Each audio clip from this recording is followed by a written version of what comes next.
ప్రస్తుత రోజుల్లో బంధాలు, అనుబంధాలు అనే పదాలకు అర్థమే మారిపోయింది. క్షణికావేశంలో వివాహితర బంధాల కోసం సొంత మనుషులను హత్య చేసేందుకు కూడా వెనకట్టం లేదు. తాజాగా వివాహితర సంబంధం కోసం కట్టుకున్న భర్తను ₹1,00,000 సుపారీ ఇచ్చి చంపించింది ఓ గొప్ప భార్య. ఖమ్మం జిల్లాలో ఈ దారుణం చోటు చేసుకుంది. ఏదులాపురం మున్సిపాలిటీ ముత్తగూడెం గ్రామానికి చెందిన బురా శ్రీనివాసరావు అనే వ్యక్తి ఖమ్మం నగరంలో ఓ స్వీట్ షాప్లో గుమస్తాగా పనిచేస్తూ ఉన్నాడు ఇతడు. అయితే శ్రీనివాసరావు భార్యకు ఓ వ్యక్తితో పరిచయం ఏర్పడగా అది వివాహితర సంబంధానికి దారితీస్తుంది. ఇది కాస్త శ్రీనివాసరావుకు తెలియడంతో భార్యాభర్తల మధ్య తరచూ గొడవలు జరుగుతూ ఉన్నాయి. ఈ క్రమంలో ప్రియుడితో కలిసి ఉండడానికి అడ్డొస్తున్నాడని కట్టుకున్న భర్తను చంపించేందుకు ప్లాన్ వేసింది. శ్రీనివాసరావు నవంబర్ 6న సాయంత్రం పని ముగించుకుని ఇంటికి వెళ్లే క్రమంలో అదే గ్రామానికి చెందిన ముగ్గురు వ్యక్తులు కారులో అతన్ని ఎక్కించుకుని వెళ్తూ ఉన్నారు.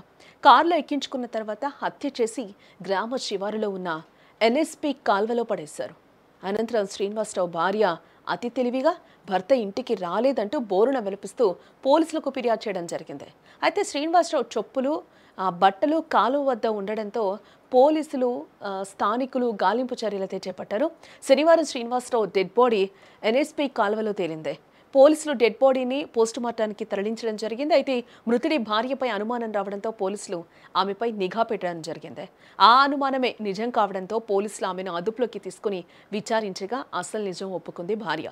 దీంతో శ్రీనివాసరావు భార్యతో పాటుగా మరో ముగ్గురిని పోలీసులు అదుపులోకి తీసుకున్నట్లుగా కూడా మనకి తెలుస్తూ ఉంది. ఖమ్మం జిల్లాలో ఈ దారుణం చోటు చేసుకుంది. అక్రమ సంబంధానికి అడ్డుగా ఉన్నాడని ₹1,00,000 సుపారీ ఇచ్చి మరీ కట్టుకున్న భర్తను చంపేసిందో భార్య.